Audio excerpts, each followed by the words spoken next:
Vice President, Ms. Jyoti Vij, all the senior leadership of FICCI. After a long time, I'm meeting so many ex-presidents at one time. All the distinguished participants who have assembled here at the curtain raiser for the 98th AGM. Friends from the media, ladies and gentlemen. Truly delighted to participate with all of you at this very, very important juncture that the world is going through, to be able to share some thoughts, to be able to take back some good memories, some good learnings. And one cannot deny that FICCI has played one of the most important roles right since the last 98 years in India's journey of independence. In fact, while we are now the fourth largest economy in the world, by the time you will complete 100 years, we should become the third largest economy. And what a wonderful coincidence that would be. It can only happen if everybody participates in giving that last push. We are missing Piyush Pandey, but if I remember correctly, there was an ad that he had made. Ek dhakka. Kiska tha? There was one ad that he had made, which was a beautiful ad. Just the last push. And the next 2 years are going to be very critical in that respect. That we all go with full confidence, give that mojo into the system to ensure that we don't miss our 2027 tryst with destiny to become the third largest $5 trillion economy. Friends, FICCI's legacy is long. And it's not just been about the economy or even as a trade organization only. FICCI was in fact encouraged by Mahatma Gandhi, and the whole idea of creating FICCI as a federation of many smaller chambers of commerce and industry originally came from the father of the nation. You cannot ask for a better legacy than Mahatma Gandhi ji suggesting that we create FICCI. And when he advised that we form FICCI, or he advised the then leaders of Indian industry, or supported the formation, he believed that this should not just be a commerce or industry organization. He gave a clarion call for FICCI to play an important role in economic nationalism. At that point of time, we were not an independent country. He recognized the importance of the economy for any nation. He also understood the damage foreign goods had done to India. We all know the story of how Manchester mills were supported by killing Indian entrepreneurship, killing Indian production bases in the textile sector. And Mahatma Gandhi used to look up to FICCI as a symbol of economic nationalism. In fact, ever since your inception, I think self-reliance has been a very important, Atmanirbharta has been a very important element of whatever FICCI has been advocating, whatever FICCI stands for. And in the last 100 years, we have seen this journey move from the original founding principles of economic nationalism to making FICCI a very, very important partner in nation building. And I'd like to compliment all of you for the wonderful role you all have played over the years to make India an industrial powerhouse. If one was to look at how the journey of the last 98 years has progressed, one only needs to see the size and scale of FICCI's own engagement today. There were 250 organizations whose federation you are. You represent about 250 organizations. You have about 250,000 companies across the country whose voice FICCI has become. You have partnerships with several or international federations and chambers across the world. And my own sense is this journey over the last 98 years has brought you to a pole position where you can influence the thought process, the thought leadership of industry across the country through this network, through greater participation of this whole network, not just what we do and discuss in Delhi, but becoming the voice of the nation in the remotest parts of the country, where one or two of your members also can seed the vision of FICCI Bharat 2047 in that local area where you operate. So there may be remote corners of the country, we may not even have a chamber of commerce there. But two or three well-meaning people can make a difference and help generate that feeling, that confidence, that enthusiasm for FICCI Bharat, which I believe we are all collectively committed to make India by 2047. I'd like to place on record my deep appreciation of the good work, Harshvardhan, you have done over the last 1 year. I've had the privilege of attending many of your programs. Congratulations. Very good tenure, good leadership, provided vision to the organization. One of his biggest contributions is getting some of the leadership jogging back into action and activity level of FICCI becoming much bigger. Many more in foreign delegations, I think, than ever before. A lot more participation in by serious thinkers in the FICCI programs. In fact, I don't know if you are aware, he writes very good op-eds, which I enjoy reading. And I wish you continue to do that. You really write, you articulate your thoughts very well. You present the India story beautifully. And it's a great encouragement to read your op-eds. Please do continue that. Warm welcome to you, Anand, for the role you are stepping into. It is challenging times globally, lots of turbulence, lots of uncertainties, but that's when the true mettle of a man comes out. So I think it's a great opportunity that has presented itself to you, and I'm sure you'll do it with great honor. My best wishes to you. I think if one was to look at what the India story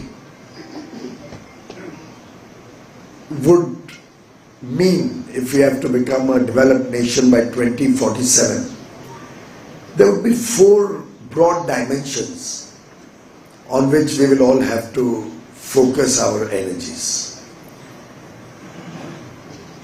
towards, in the Amrit Kal, towards Viksit Bharat. One is, can we make India a domestic manufacturing industrial hub. How much we can do to promote domestic manufacturing, industrialization, self-reliance in goods that can be made in India competitively. I do understand that there will be many products where we may not really be, end of the day, competitive. And then Michael Porter's theory may come into action, and we may be okay to get a few products from outside the country where we really don't have the economic scale, latest technology or capability as yet. I do hope we can develop it in the years ahead. But this comes with a caveat. We have to assess our supply chains, and I would urge each one of you and the 250,000 members to assess your supply chains for vulnerabilities. Assess your supply chains of the future and see whether you are overtly dependent on any one geography or one supplier, one or two suppliers. Is there a concentration of dependence which can hurt your production capabilities? And in this day and age when trade is sought to be weaponized, and we've all experienced it, we really need to be extremely cautious and conscious in whatever field we are in. And I would think that the pharma industry would be very, very vulnerable for its KSMs or APIs. We as a nation, if we were to assess, would be vulnerable for our dependency for aircrafts or aircraft engines or aircraft maintenance. COVID was a wake-up call for all of us. And I do think making India a global manufacturing hub would be very high on the agenda of Indian industry.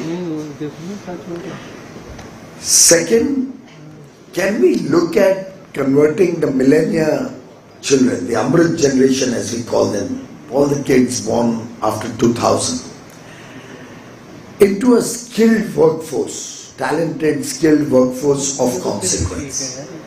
There's huge demand for good people. In fact, when people talk about unemployment, and for that matter, there's something that we're not talking today, but if I remember correctly, in my college days we used to discuss that India is not plagued as much by unemployment as underemployment. And the only solution to address this challenge of underemployment is skilling our workforce. But skilling them in the right direction. Not just making everybody a job seeker or a person looking for a white-collar job. In fact, the Mittelstand model of Germany would be a brilliant proposition to bring to India. Considering that in Germany, a skilled worker trained on the shop floor of a plant gets a higher salary than possibly an engineer from their engineering colleges. Because the skill is very valuable. A trained welder, somebody who's just very, very high performance welder, or a good electrician who doesn't have a chalta hai approach, a good mason who doesn't leave the wall 3 mm unaligned and say, how does 3 mm matter? Little realizing that in this day and age, that precision will help the modular furniture that comes in there to fit in well and not leave a vulnerability towards in the future. Every small aspect, precision thinking comes out of developing the skills of our youth. That mindset change towards becoming more and more qualified, not by degrees, qualified by performance, by training, will help us create that skilled workforce that India really requires, very importantly. The third dimension, if we have to become a developed nation by 2047, would be to create an investment-friendly ecosystem, which is what Prime Minister Modi always talks about, focuses on ease of doing business, how can we remove the bottlenecks, how can we get government out of your life, how can we deregulate as much as we can, reduce the compliance burden, decriminalize onerous laws, eliminate obsolete laws. For that matter, today afternoon at 3 o'clock, I'm sitting down with the stakeholders from the investment community to discuss what more we can do to make foreign direct investment and foreign institutional investment, both FDI and FII investments, faster, smoother, more efficient. And my belief is that when we see greater flows of forex coming into the country on investment, clearly it will lead to job creation, clearly it will bring in new technologies, clearly it will bring in R&D and innovation into the country. It will bring in modern technologies, defense manufacturing, security systems. Also, greater stability to our currency, help reduce inflation further. Of course, this month is a remarkable low, but one has to plan for a longer period of time. And we do need to see policy certainty, we do need to see stable currency, we do need to see confidence in investors about the entire investment ecosystem. And that would be an important element of creating that investment-friendly ecosystem in our journey in the Amrit Kal towards Viksit Bharat. And the fourth dimension would, of course, center around technology. Can we get cutting-edge technologies into the country? Of course, whether it's artificial intelligence, quantum computing, machine learning, all of these is going to need talent. And India producing 2.3 million STEM graduates every year, with so much happening in terms of setting up of GCCs in the country, Global Capability Centers, so much happening in terms of government support to promote our startups, to promote our innovation ecosystem. We've just come out with the guidelines of the 100,000 crore, $12 billion Research, Development and Innovation Fund, RDI fund. And by the way, I've often said this at the cost of repetition, the $12 billion that the government puts in, supplemented with private sector investment, supplemented with our high talent in the academia, our universities, our engineering colleges, our science colleges, the skill of our people, and the investments that we are encouraging from across the world, sometimes as part of FTA, Switzerland case in point, the EFTA, four-nation EFTA case in point, who've committed $100 billion investment. If you see that $12 billion RDI fund in this context, it can actually seed with a big multiplier impact, a much larger innovation and technology ecosystem in the country.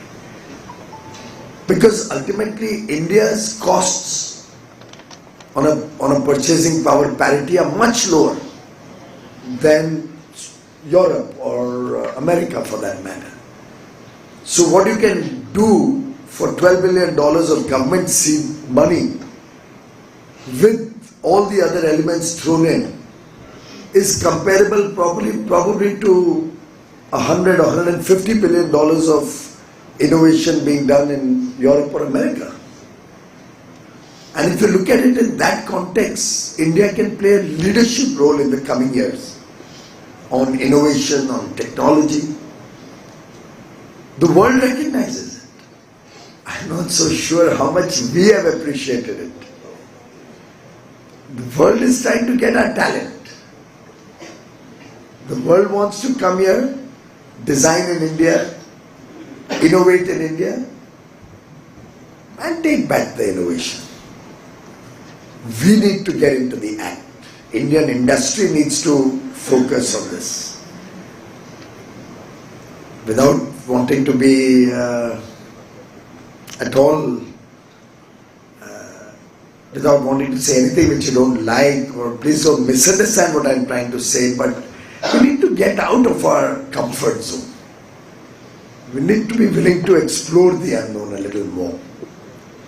And if each one of your 250,000 members thinks about innovation, big or small, in his or her own way, its own way, every organization has capabilities to innovate, to change business processes, technology levels, way of working, way of providing service. There's always scope. We can actually have a revolution around the country on industrial growth and bring innovation at the highest cutting edge level to India. Of course, with these 4 dimensions, there's one overarching theme which we can never lose sight of in today's day and age, and that is national security. We have seen the very unfortunate incident that happened in Kashmir, where a police station, there was a accident and we lost many lives. We had the dastardly terrorist attack at Red Fort in Delhi, which I condemn, as do all of you. It's really a very, very sad attack. I pray for the soul of those who have passed away and hope the families take it, are able to bear this irreparable loss. But it's again a wake-up call for all of us, because it's probably the last-ditch effort that these terrorists or our neighboring country is doing to try and hurt the Indian economy. India has always shown resilience, whether it was the Mumbai bomb blasts or any other terrorist incident. We got back into action with greater vigor, but also with caution, precaution and care. When we are entering a hotel or entering any place, if the security stops you, I think instead of being rude to him, I'm talking of a very small point, just to tell you how important everybody's role will be. Or to tell him, as we often hear, and my ilk is very sadly all politicians are worse off on that score. जानते नहीं हो मैं कौन हूँ. But we'll all have to collectively be conscious. Our factories, vulnerable. Precaution. Our technology backbone, our internet systems, our computer systems, our back-end digital technologies, vulnerable. Cyber security is going to become more and more important. As much as we are working towards ensuring safe and secure India, we'll have to be conscious about our technology backbone also. And therefore, this overarching dimension of creating a secure India, a big umbrella of security on the nation, is extremely important. In fact, Mr. Amit Shah, and just to be clear, I'm standing in for Amit Bhai today. You'll very much appreciate that there's a government formation in process in Bihar after a stupendous victory. He was unable to come, so I got a little late, my apologies, but I was flying in from Mumbai, and by the time I landed in Delhi, it was already half an hour beyond schedule. But look at the wonderful work that he's done. There are a few incidents, let's say in Kashmir, but you have to juxtapose it to the situation 10 years ago and see the dramatic reduction. Have you heard of a single stone pelting incident in the last 6-7 years? Single, or 10 years? Any stone pelting incident after 5th of August 2019, the golden day when really Kashmir became a part of India, became an integral part of India? Not one incident. And before that, even the police and armed forces were vulnerable and helpless because their hands were tied and they had to protect the nation. Look at Naxal activities. We all know, and many of us, you come from East India, you have factories in East India. Many of you work across the nation. We had over 150 districts where Naxal activities were very, very strong, where you literally had no development. Those people were living in abject poverty, with hardly any infrastructure, with hardly any future for their children. No education, no health care, no roof over their head. Pathetic conditions. But under the whole area upon area were influenced by Naxalism. Prime Minister Modi decided enough is enough. We've got to get rid of Naxalism.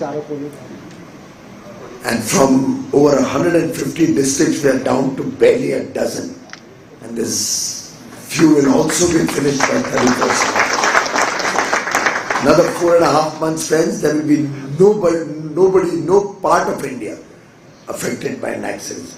That's the courage of conviction Prime Minister Modi and Home Minister Amit Shah have. They take bold targets, bold decisions, and then follow it through to the end. That's politics of performance. That's good governance. And that is what the people of Maharashtra, with an overwhelming majority for us, people of Haryana, unprecedented vote and majority for the BJP, people of Delhi, getting relief after over a decade of misgovernance and corruption, the people of Bihar. I don't think any of us, frankly, I didn't expect to reach this. But Mr. Amit Shah did. And tongue-in-cheek would say, you know, damn thing looks so good, the result is going to be very good. But do I say it publicly? So he stuck to 160. But when I met him in Patna just before the election, the first phase of the election, you could see the confidence. And that confidence came out of performance. We have done some good. Who had ever imagined that a state where government after government kept the people deprived because they believed that if the people become well-to-do, if the people start having electricity in their home, having water in their home, having television sets or digital connectivity and smartphones, they'll start aspiring for more.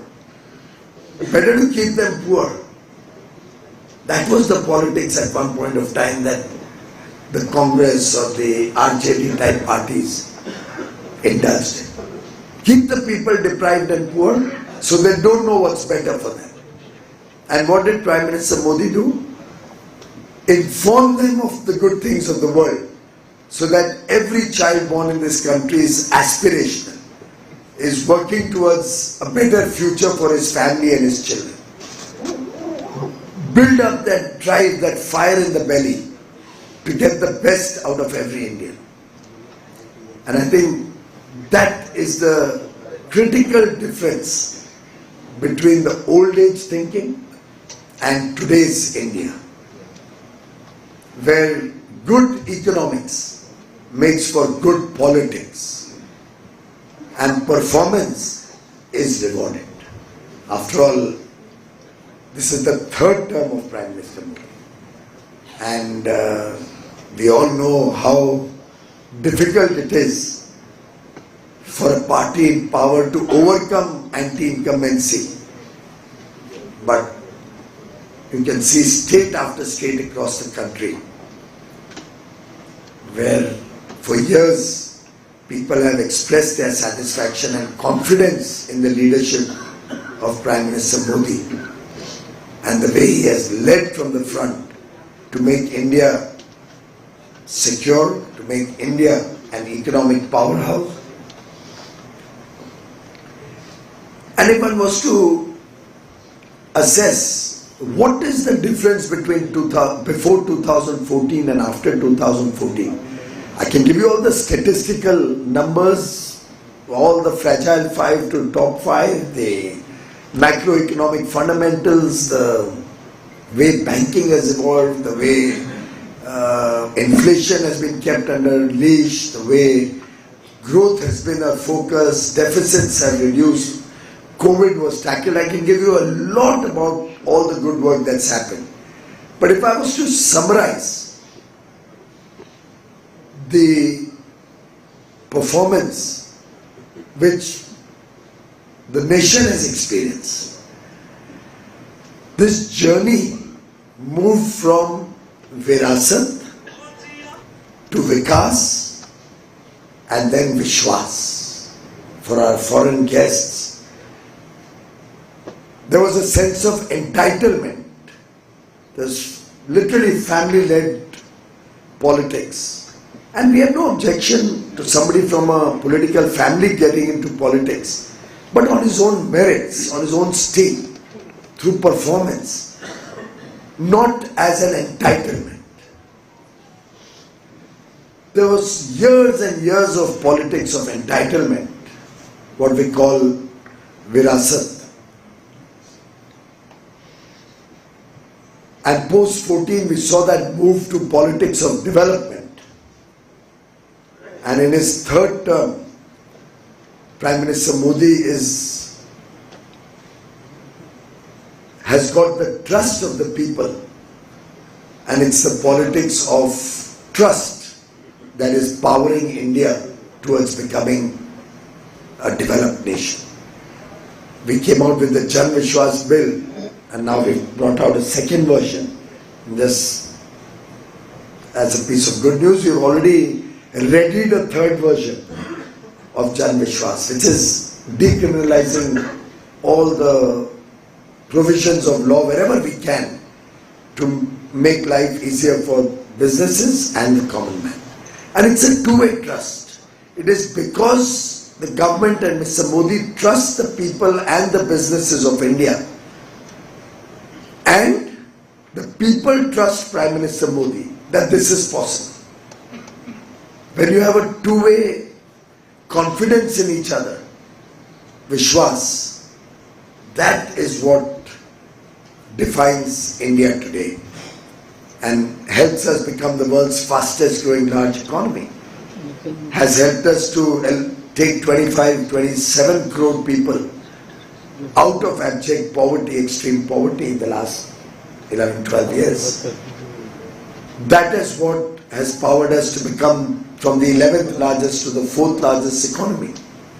Well on track to become the 3rd largest, well on track to become from a 4 trillion economy today to a 30 to $35 trillion economy. All of this is possible on 3 pillars. The pillar of Atmanirbharta, self-reliance, the pillar of Atmavishwas, self-confidence, and the pillar of Atma-Sanman, where we have confidence, self-respect. Because today when we deal with the rest of the world, we deal with from a position of strength. We deal with confidence. We work with the recognition that we have the power of 1.4 billion Indians behind us. ये 140 करोड़ भारतवासियों की क्षमता है और उनकी ताकत है जो हमारा भी हौसला बुलंद करती है कि हमको भी आगे तेज गति से देश को लेकर जाने के लिए हिम्मत देती है। बड़े लक्ष्य की तरफ तेजी से जाने के लिए हम सब में आज वो आत्मविश्वास है, हम सब में आज वो आत्मनिर्भर होने का जुनून है, और हम सब में वो आज आत्मसम्मान है कि हम किसी के सामने झुकेंगे नहीं. That defines the India of 2025.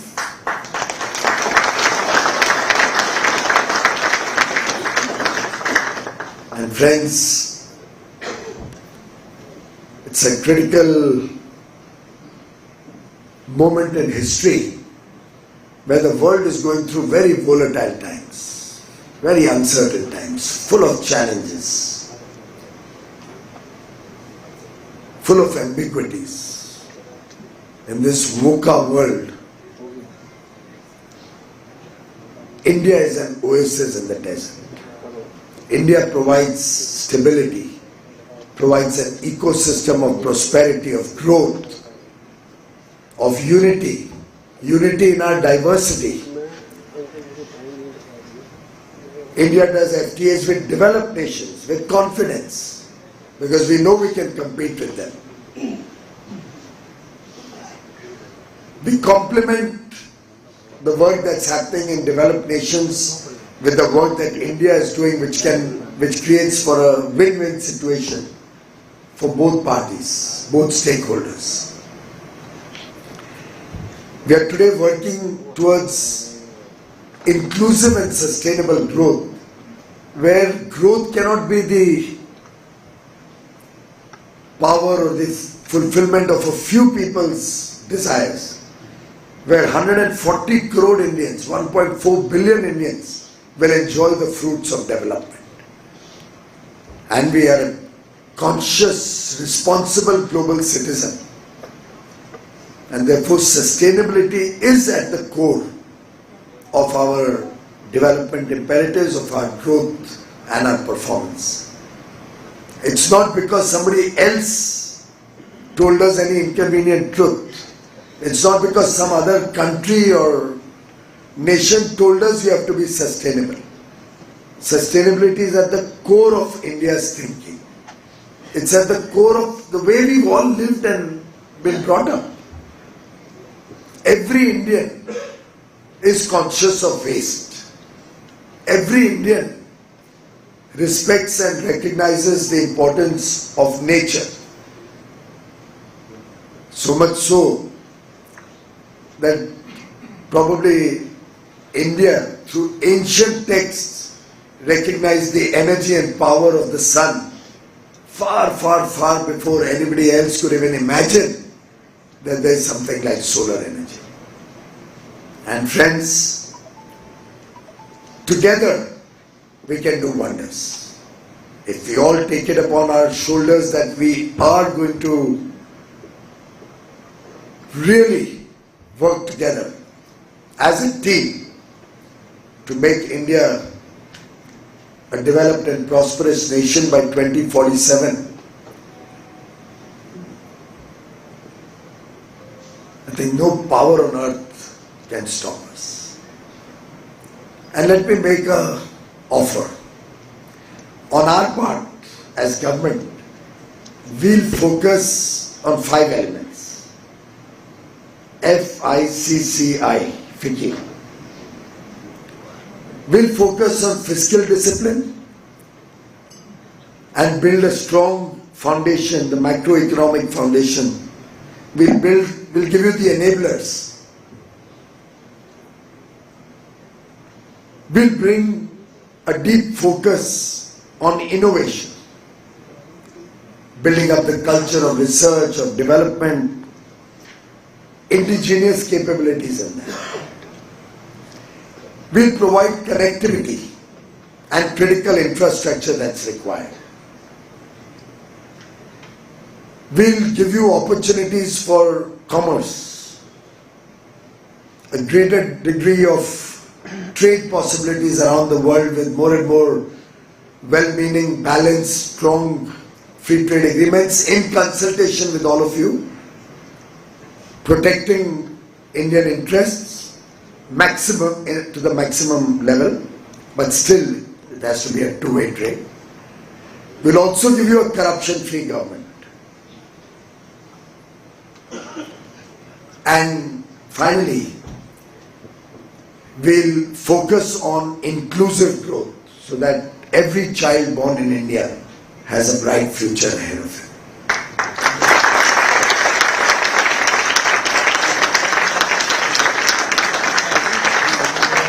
That's our FICCI commitment to FICCI.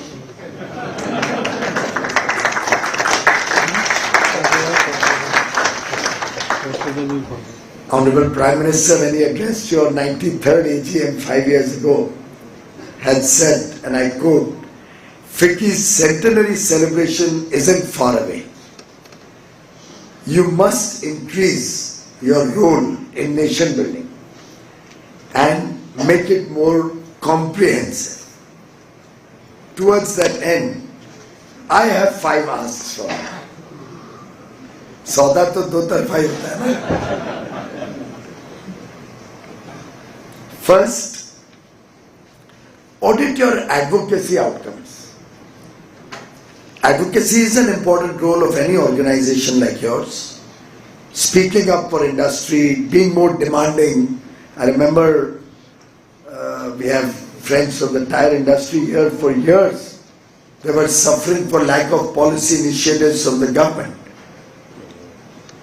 But if you continue and you persevere, you get hurt. Audit all your advocacy engagements and see where we stand. Also see whether it was really national interest or were we swayed at times wrongly. It's possible. And I think if FICCI was to assess how many times your ideas got accepted, which are the ideas which got accepted, which did not, why they did not. Maybe you may find some which need to be reiterated. Don't give up. There may have been some ideas that got lost along the way.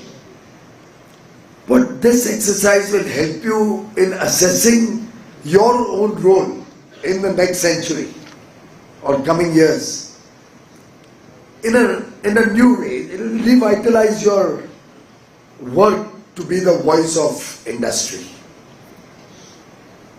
Second, please set bold targets. We need all of industry to be bigger and bolder. We can't rest on our laurels. We can't be satisfied with incremental growth. We need to be aspirational. We need to venture out of the ordinary. Let's be much more bolder. In fact, I've often said, and again at the cost of repetition, because I persevere and I'm sure I'll be successful. We need domestic capital. We need Indian money to get into the startup ecosystem. We need Indian money to get into innovation, R&D. We can't have a situation that all good ideas are sold out to foreign investment. We welcome foreign investment. But after the unicorn status is achieved, at the initial stages we should have domestic capital, leaving something on the table for the promoters also of that idea, or the startup entrepreneurs, or the visionaries of tomorrow. But be bold in your outlook and your ambition. Third, study the best-in-class facilitation models. How does Korea do it? How does Japan do it? How does Australia do it? How did Sweden do it? Which will also help you assess what more FICCI should be doing. Should we be looking at an outward foray through international operations? Can some of the senior leaders of the organization adopt? So, Mr. X, I've been advised by friends I shouldn't take names when I give a speech, otherwise I often give responsibility while I'm speaking. But can Mr. X, who has a plant in Italy, help us seed a FICCI representative office and trade promotion set up there, which will look at commerce, which will look at tourism, which will look at technology, which will look at investment, become a hub for FICCI in Italy because they already have an operation there. The small incremental investment, FICCI will rise over there. Look at facilitation processes around the world and what more FICCI can do. Can we emulate some good practices? No harm in learning. Fourth, all of us need to mentor our next gen leaders. While I'm really delighted when I see all these youngsters holding important positions, I still feel disappointed when I see that many of our next generation, no names taken again, is never to be seen in any engagement. Not necessarily FICCI, but any engagement other than weddings and parties. When will we see your next generation start attending FICCI AGMs and meetings? When will we see them getting together and coming up with a position paper with their modern outlook, their international thinking, with their education from the best of universities, engaging with society, engaging with your CSR activities, engaging with advocacy, policies, new generation policies? We need to see much more of that. And that's why we need to mentor these kids. Somebody must have mentored us who are sitting here, right? We need to take that to the next generation. And the same would go in tier 2 and tier 3 cities also. Can't be a Mumbai, Delhi, Kolkata initiative alone. And lastly, can we drive our partner organizations around the country who are aligned with FICCI? You're a federation. Can we drive this to every district in the country? Can every MSME in remote areas also get good messages about quality consciousness, about sustainability, about formalizing their working? Can we bring export to the fore as not something which is, if you have an order you will export, but something you are really proactively working on? Because we find that a lot of businesses are so much in their comfort zone, happy cocoon of large domestic market, that they don't even bother to look outward. Many times, yesterday I met somebody who says, I keep often getting franchise interests. He's in the food business, but I don't know where to start. What's the first step? Whom do I talk to? Government on its part will try its best, but will always have limitations. You can do much more with your span across the country. And if exports, compliances and formalization of the economy, feedback from the ground up, all of this is taken up on mission mode. FICCI and the activities of our apex chambers will not remain restricted to just the big picture or the big business, but will truly become an integral part of India at the core, India across the nation. As they say, comfort is the enemy of greatness. Let's make FICCI the uncomfortable leader who will power India towards Viksit Bharat. Thank you very much.